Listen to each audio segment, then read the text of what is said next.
దుర్మార్గానికి హద్దు లేదా? ప్రమాదాన్ని హత్యగా మార్చేస్తారా? చంద్రబాబు అన్ని దుర్మార్గపు ఆలోచనలు. నిప్పులు జరిగిన వైఎస్ఆర్సీపీ అధ్యక్షుడు వైఎస్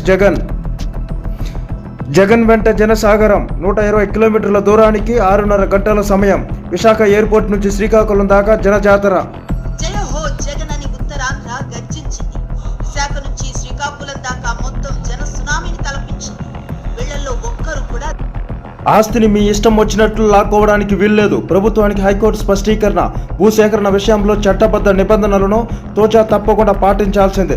రాజధాని భూముల కేసులో హైకోర్టు ధర్మాసనం స్పష్టీకరణ. బూతులు తిడుతూ బూటు కాలితో తన్నుతూ హైకోర్టు న్యాయవాది శివరామకృష్ణపై సిఐ రాజగోపాల్ నాయుడు దురుసు ప్రవర్తన. వాడిని తన్ని స్టేషన్లో వేయండంటూ హిందూపురంలో రెచ్చిపోయిన సిఐ. హిందూపురంలో ఉద్రిక్తత నెలకొంది.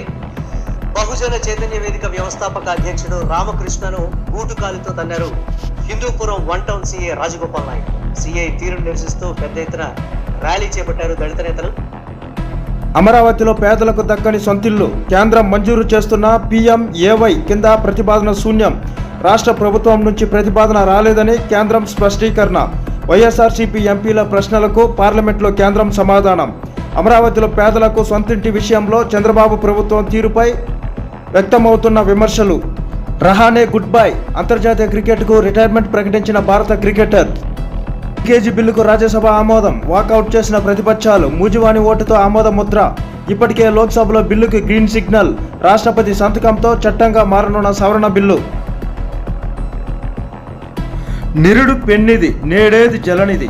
ఎల్నినో ప్రభావంతో వర్షాలు పడక వైఎస్ఆర్ కడప జిల్లాలో పెన్నా నది ప్రస్తుతం తడారిపోయింది. ఏడాది కిందట ఇదే సమయంలో గలగలా ప్రవహిస్తూ సందడి చేసింది. ఆనందరెడ్డి కన్నుమూత. నేడు అంత్యక్రియలకు హాజరు కానున్న వైఎస్ జగన్. మాజీ సీఎం వైఎస్ జగన్మోహన్ రెడ్డికి వరుసకు పెద్దనాన్న. కడప ఎంపీ వైఎస్ అవినాష్ రెడ్డి సొంత పెద్దనాన్న వైఎస్ ఆనందరెడ్డి గురువారం కన్నుమూశారు.